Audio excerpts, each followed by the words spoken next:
नमस्कार दोस्तों, तो एक बार फिर से स्वागत करती हूँ आपका इस यूट्यूब चैनल पे। तो आज की इस खास वीडियो में आपके लिए लेके आ गई हूँ कि अगर आपको भी दिखे नवरात्रि में ये 5 संकेत तो समझे कि आपकी पूजा हो गई है सफल। जी हाँ दोस्तों, आज की खास वीडियो इसी टॉपिक पे है कि अगर आपको भी नवरात्रि के दौरान ये 5 संकेत दिखाई देते हैं तो आप समझ जाएं कि आपकी पूजा सफल हो चुकी है और माता रानी आपसे प्रसन्न है। तो ये जानने के लिए वीडियो में अंत तक ज़रूर बने रहे दोस्तों। उससे पहले अगर आपने चैनल सब्सक्राइब नहीं किया है, आप चैनल के साथ नहीं जुड़े हैं तो ज़रूर कर लें और ज़रूर चैनल के साथ जुड़ जाएँ। तो आइए बिना किसी देरी के वीडियो को स्टार्ट करते हैं और जानते हैं नवरात्रि में माँ की कृपा का संकेत भी भक्तों को मिलता है। जी हाँ दोस्तों, लेकिन कई बार हम जानकारी के अभाव के कारण उन संकेतों को पहचान नहीं पाते हैं। इसीलिए आज मैं आपको बताने वाली हूँ कि कैसे आप समझें कि आपकी पूजा हो चुकी है सफल। कौन से हैं वो 5 संकेत, आइए बिना किसी देरी के जानते हैं। नवरात्रि में माँ भगवती को प्रसन्न करने के लिए हर वक्त तरह तरह के जतन करता है।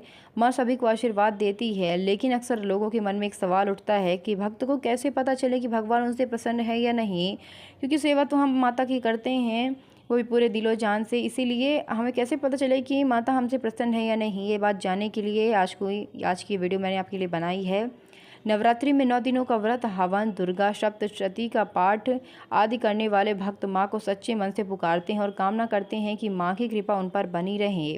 वही माना जाता है कि पूरे 9 दिन जो भी माता दुर्गा की विधि विधान से पूजा करता है उसकी मंगल कामनाएं ज़रूर पूर्ण होती हैं। माँ की कृपा का संकेत भी भक्तों को मिलता है, लेकिन कई बार जानकारी के अभाव के कारण उन संकेतों को हम पहचान नहीं पाते हैं। तो आइए जानते हैं कि ऐसे संकेत होते हैं जिनके नवरात्रि के दिनों में दिखने पर यह समझ जाना चाहिए कि माता दुर्गा की कृपा भक्त पर बनी है और माता आपसे प्रसन्न है। तो आइए जानते हैं कि कैसे समझें हम इस बात को। नवरात्रि में माता की आराधना सभी करते हैं, लेकिन कुछ भाग्यशाली ही होते हैं जिन पर माता अपनी कृपा बरसाती हैं। अगर माता दुर्गा प्रसन्न हो जाती हैं तो ज़िंदगी को खुशियों से भर देती हैं। नवरात्रि के दौरान कई ऐसे संकेत हैं जो व्यक्ति को अगर दिख जाएं या महसूस हों तो उसे समझ जाना चाहिए कि माता दुर्गा उनसे अति प्रसन्न है। आइए जानते हैं कौन से हैं वो संकेत।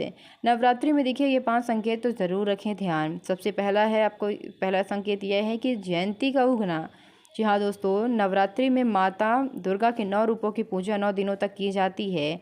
पूजा के दौरान कलश स्थापना भी की जाती है। कलश स्थापना में जौ या जयंती लगाया जाता है। नवरात्रि में वह जयंती अगर सही तरह से कलश में उग जाए और उसमें सिर्फ 1 या 2 सफ़ेद रंग के जौ उग जाए तो समझ जाएं कि माता दुर्गा आपसे अति प्रसन्न है। दूसरा संकेत यह है अखंड दीप, जो कि सब जलाते हैं। जी हाँ दोस्तों, दूसरा संकेत यह है अखंड दीप। नवरात्रि में पूरे 9 दिनों तक माता दुर्गा के सामने अखंड दीप जलाया जाता है।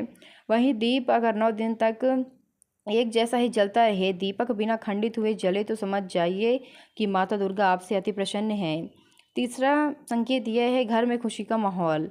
नवरात्रि के दौरान पूरे घर में हंसी खुशी का माहौल बना रहे, किसी से वाद विवाद ना हो रहा हो, सभी सदस्य परस्पर रह रहे हों, परिवार में एक दूसरे के साथ अच्छा मेल मिलाप हो, तो समझ जाएं कि माता दुर्गा आपसे प्रसन्न है। ये भी एक तरह का संकेत है जिससे आप समझ सकते हैं कि माँ दुर्गा आप पर प्रसन्न है और आप पर उन्होंने आशीर्वाद बनाया है। चौथा संकेत यह है कि शुभ समाचार मिलना, यानी कि कोई शुभ समाचार मिलना जिसके बारे में आपने सोचा भी नहीं था। नवरात्रि के दौरान परिवार के किसी भी सदस्य को या खुद जातक को अगर कोई शुभ समाचार की प्राप्ति होती है तो जातक को समझ जाना चाहिए कि माता दुर्गा उनके पूजन से अति प्रसन्न है, क्योंकि माता दुर्गा के आशीर्वाद से ही शुभ समाचार की प्राप्ति होती है। और खासकर अगर नवरात्रि के दौरान होता है तो इससे आपको ज़रूर समझना चाहिए कि माता दुर्गा आपसे प्रसन्न है, इसीलिए आप पर आशीर्वाद बनाई हैं और माता दुर्गा कृपा पर बनी हुई है, इसीलिए आपको शुभ समाचार मिल रहा है और ये माँ दुर्गा की ही कृपा है कि वो आपकी सेवा से प्रसन्न हुई हैं। पांचवा संकेत यह है कि स्वप्न में माँ दुर्गा का आना। जी हाँ दोस्तों, पांचवा संकेत यह है कि माँ दुर्गा यदि आपके स्वप्न में आती हैं, अगर आपने सपना देखा उसमें माँ दुर्गा आती हैं तो ये आपके लिए एक शुभ संकेत है जिससे आपको ये पता चल सकता है कि माता आपसे प्रसन्न है। नवरात्रि के दिनों में माता दुर्गा किसी भी रूप में आकर आपको अगर स्वप्न दें तो व्यक्ति को समझ जाना चाहिए कि उसकी पूजा सफल है, उस पर माता दुर्गा की कृपा बनी हुई है, क्योंकि माँ भगवती ऐसा तभी करती हैं जब वो भक्तों पर कृपा बना के रखती हैं या भक्तों से प्रसन्न होती हैं। भगवती किसी महिला या किसी सुहागन वृद्धा के रूप में स्वप्न दे सकती हैं। यदि आपके स्वप्न में ऐसा कुछ होता है, आप किसी महिला या किसी सुहागन वृद्धा को आप देखते हैं अपने स्वप्न में, तो आपको ज़रूर समझ जाना चाहिए कि ये माता का आशीर्वाद ही है और आपकी पूजा सफल हो चुकी है और माता आपसे प्रसन्न है दोस्तों। तो उम्मीद करती हूँ कि आपको वीडियो पसंद आया है और ये 5 संकेत अगर आपके साथ भी नवरात्रि के दौरान होते हैं तो आप ज़रूर समझ जाएं कि माता रानी आपसे प्रसन्न हैं। आपकी लगन से और मन से की गई सेवा माता रानी को बहुत अच्छी लगी है और वो आपसे प्रसन्न है और वो आप पर आशीर्वाद भी बना के रखी हैं। तो उम्मीद करती हूँ कि आपको वीडियो पसंद आया हो। वीडियो पसंद आया तो वीडियो को लाइक करें और कमेंट सेक्शन में जय माता दी लिखना बिल्कुल भी ना भूलें दोस्तों। साथ ही चैनल को सब्सक्राइब भी ज़रूर कर लें। मिलती हूँ अगले वीडियो में, तब तक के लिए धन्यवाद।